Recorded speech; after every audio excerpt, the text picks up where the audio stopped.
ഒരു വീട്ടിലെ ഒരു മാസത്തെ പലതരം ചെലവുകൾ മൊത്തം ചെലവിന്റെ ശതമാനമായി കണക്കുകൂട്ടിയ പട്ടികയാണിത്. ഇത്തരം വിവരങ്ങളെ ചതുരചിത്രമായി വരക്കുന്നത് നാം 5ാം ക്ലാസ്സിൽ പഠിച്ചിട്ടുണ്ട്.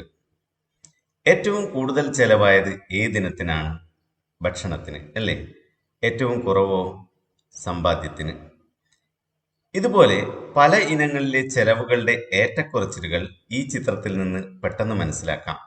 എന്നാൽ ഓരോ ഇനത്തിലും ചെലവഴിച്ചത് മൊത്തം ചെലവിന്റെ ഏകദേശം എത്ര ഭാഗമാണെന്നോ ഓരോ ചെലവും മറ്റൊന്നിന്റെ ഏകദേശം എത്ര മടങ്ങോ ഭാഗമോ ആണെന്നോ ഒറ്റ നോട്ടത്തിൽ പറയാൻ കഴിയില്ല.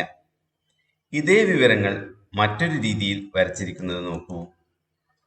ഈ ചിത്രത്തിൽ നിന്ന് ഭക്ഷണത്തിനാണ് ഏറ്റവും കൂടുതൽ ചെലവ് എന്ന് മാത്രമല്ല, അത് മൊത്തം ചെലവിന്റെ ഏകദേശം 1/3 ഭാഗമാണെന്ന് കൂടി കാണാമല്ലോ.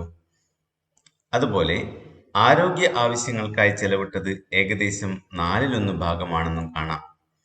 ഇത്തരം ചിത്രങ്ങളെ വൃത്തചിത്രങ്ങൾ അഥവാ പൈ ചാർട്ട് എന്നാണ് പറയുന്നത്. പടിഞ്ഞാറൻ നാടുകളിൽ ഏറെ പ്രചാരമുള്ള ഒരു പലഹാരമാണ് പൈ. ഇതുപോലെ കഷ്ണങ്ങളാക്കിയാണ് ഇത് വീതിക്കുന്നത്. ഇതിൽ നിന്നാണ് പൈ ചാർട്ട് എന്ന പേര് വന്നത്. നിങ്ങളുടെ കയ്യിലുള്ള പ്രൊട്രാക്ടർ നോക്കൂ.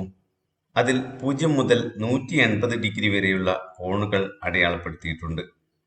അതായത് ഈ കോൺ 180 ഡിഗ്രിയാണ്. ഇതുപോലെ മറ്റൊരു പ്രൊട്രാക്ടർ ഇതിനോട് ചേർത്ത് വെച്ചാലോ ഒരു പൂർണ്ണവൃത്തം കിട്ടും.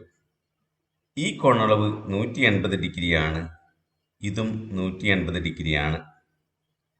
അതായത് ഒരു വൃത്തത്തിന്റെ കേന്ദ്രത്തിന് ചുറ്റുമുള്ള ആകെ കോണളവ് 360 ഡിഗ്രിയാണ്.